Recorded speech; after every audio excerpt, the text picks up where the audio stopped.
Good morning and welcome to Morning Blend. My name is Neil Dubey, and this is my co-host. I'm Rohan Siddhanti. Today we have your daily flicks for all you blenders out there.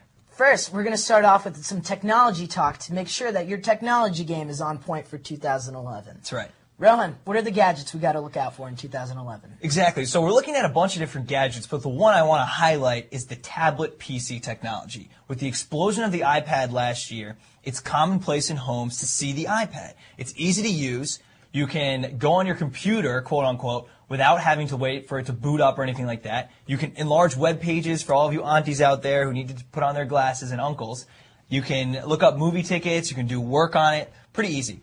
We're going to see a couple leaders with the technology sphere in the iPad.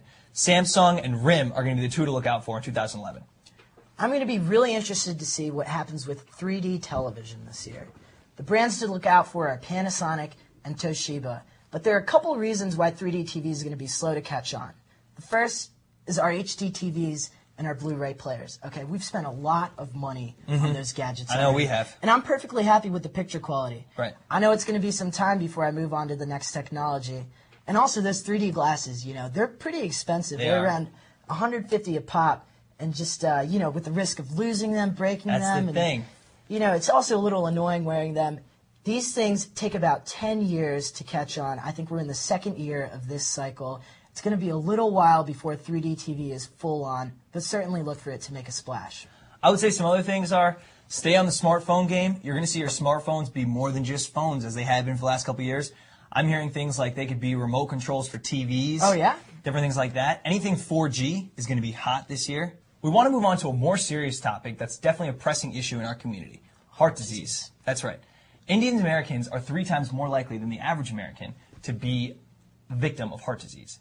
This is because of our blood fat levels, triglycerides, our low levels of HDL. Now, is that the good cholesterol or the bad cholesterol? That's right. HDL is good. HDL means high density. More high compact. density means exactly, Okay, very compact, goes easily through our blood vessels. LDL is the bad one. We have low levels of HDL and high levels of LDL as a race. Okay. But we're trying to go a level deeper here and understand why. Okay, so it starts with the genetic abnormality in enzymatic breakdown of triglycerides. Okay, so what that means is enzymes in our body are responsible for breaking down triglycerides, fats in our blood, and that Indians tend to have low concentrations of these enzymes in their bloodstreams, which makes them more prone to blood clots. Exactly, and if the triglycerides aren't broken down, then you have heart attack, heart disease. What happens is you have processes like open heart surgery or stents. Stents are very common in the Indian American community. They take your artery and they put a piece of metal and prop it open. Yeah. I mean, you can have 4 or 5 stents in your lifetime, even starting from a young age. That's true. Okay, so now that we know the science behind why Indians are more prone to heart disease, let's outline a couple steps that all of our viewers should take in order to keep themselves healthy. Right. So first, you got to know your pedigree, your family history. That's correct. Your father, your brother, what his uncle, your grandfather, your grandmother, know your family history. Absolutely. That's definitely the first step. Okay. Acknowledge, have the talk with your parents. Ask them, what were your problems as a kid? What are your problems now? I know it's a conversation that it's not common in the Indian American community for us to have, but it's something you have to take the first step in.